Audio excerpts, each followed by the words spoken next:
उसके बाद भगवान की महाराज शंकर के गृहपति अवतार की कथा। नर्मदा नदी के तट जहां पर कल कल कल कल कल कल कल कल धार बहता, और उसी नर्मदा नदी के तट पर एक मुनि रहते थे। क्या मुनि? काशी में आकर के महाराज विश्वानर विरेश लिंग की स्थापना करी। इस मुनि ने पूजा किया। पूजा करते करते करते करते 12 महीना बीत गया, और जब 13 महीना बीतने लगा ना, तो एक दिन ये जो विश्वानर है विरेश लिंग की मध्य में एक बालक को देखा। लिंग के मध्य बालक, और बालक को देखा तो महाराज बालक को देख करके मुनि ने उस बाल रूपधारी शिव की पूजा करी। भगवान उसमें बालक का रूप धारण कर लिया उस लिंग के मध्य में। उसको देखा, तुरंत पूजा करना आरंभ कर दिया, और पूजा करी।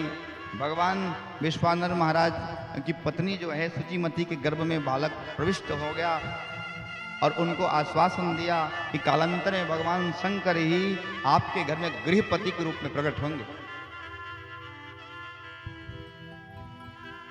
नारद जी कहते हैं महाराज 12 वर्ष की आयु में महाराज आपके जो कालांतर चलता गया बहुत दिन हुआ, और जब उसी महाराज विश्वानर के जो पुत्र हुआ, इसका नाम गृहपति है, तो एक दिन नारद जी उनके घर आए, और नारद जी ने कहा कि सरकार, पता है जो आपका पुत्र है ना, 12 वर्ष की आयु में आपका पुत्र जो होगा, ये पुत्र है, इसको बिजली के कारण भय उत्पन्न होगा, डर। और बिजली के कारण भय उत्पन्न होगा ना, अपने माता पिता बोले ये भय उत्पन्न होगा, और बिजली के कारण इसको गर्जना लगेगी, मर जाएगा। माता पिता रोने लग गए, 12 साल तक जिंदा रहेगा, फिर बेटा मर जाएगा। रोने लगे महाराज। और गृहपति ने जाकर के काशी में शिवलिंग की स्थापना करी महाराज, और पूजा किया। तो उसकी पूजा को देख करके देवराज इंद्र प्रकट हुए, बोले वरदान मांगो। गृहपति ने मना कर दिया, मुझे नहीं चाहिए वरदान।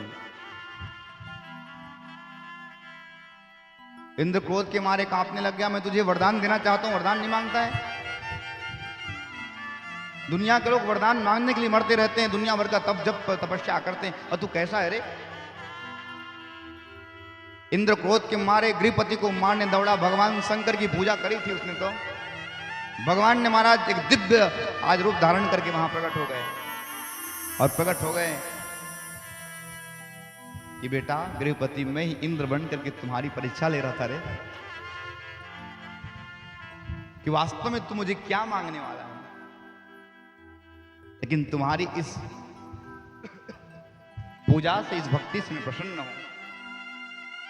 तूने जो इस लिंग का स्थापना किया है ना, ये लिंग अग्निश्वर नाम से प्रसिद्ध होगा, विख्यात होगा, और जो इसका दर्शन करेगा उस व्यक्ति को अग्नि के भय से मुक्ति हो जाएगी। ना तो उसको किसी प्रकार का अग्नि बिजली से डर लगेगा, ना उसको बिजली का क्या गिरता है ना बिजली आजकल, वो नहीं होगा। ना तो किसी प्रकार का अग्नि का भय होगा, ना तो उसको करंट से मृत्यु होगी।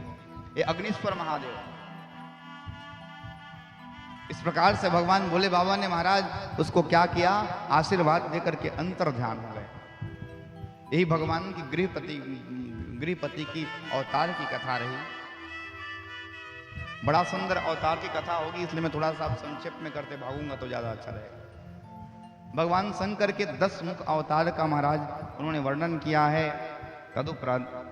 तदुपरांत में 11 रुद्र अवतार की कथा कही। 11 रुद्र अवतार भगवान शंकर का ही अवतार है। दुर्वासा का अवतार भगवान शंकर का ही अवतार है। ये दुर्वासा नाम के मुनि भगवान शंकर ही हैं, और इन्होंने दुर्वासा जी ने तो महाराज पूरा का पूरा इस लोक में मर्यादा को स्थापित किया है। अत्रि भगवान ने जब भगवान की आराधना करी, परिणाम स्वरूप अत्रि महाराज और अनसुईया के यहाँ भगवान अपने अंश के रूप में प्रकट हुए, नाम हुआ दुर्वासा। ब्रह्म के वंश में चंद्रमा, भगवान विष्णु के अंश में दत्तात्रेय, और भगवान शंकर के अंश में दुर्वासा जी का प्रादुर्भाव हुआ। और इन्होंने महाराज बड़ा परीक्षा लिया, बड़ा एकादशी व्रत करते थे। कौन? एक राजा हुए अम्बरीश, जो सूर्य वंश के राजा हैं। इन्हीं की परीक्षा लिया था। कैसे परीक्षा? ये बच्चे जो लुका छुपी खेल रहे हैं, इनको थोड़ा देखिए तो जरा। ऐसा परीक्षा लिया महाराज, और समाज में पूरा का पूरा एकादशी व्रत के नियम को उन्होंने क्या किया है, यशस्व दिया है, यश दिया है। दुर्वासा ने अम्बरीश की परीक्षा ली। जब सुदर्शन चक्र दुर्वासा का पीछा किया तो आकाशवाणी हुई, दुर्वासम शिवा साक्षात, हे अम्बरीश ये चक्र शांत कीजिए। दुर्वासा साक्षात भगवान भोले बाबा का अवतार है, और इसने इस आकाश में यश को फैलाने के लिए आपकी परीक्षा ली। इसी दिन से अम्बरीश राजा का पूरा एकादशी का महाराज प्रताप फैल गया। ये अम्बरीश जी की कथा बड़ी लंबी कथा है, राम कथा में कथा आती है। मैं भागवत में भी जब राम जी का वर्णन होता है तो अम्बरीश की कथा कभी कभी कहता हूँ, जहां पर मन लग जाता है वहां। भगवान का अवतार हुआ हनुमान का।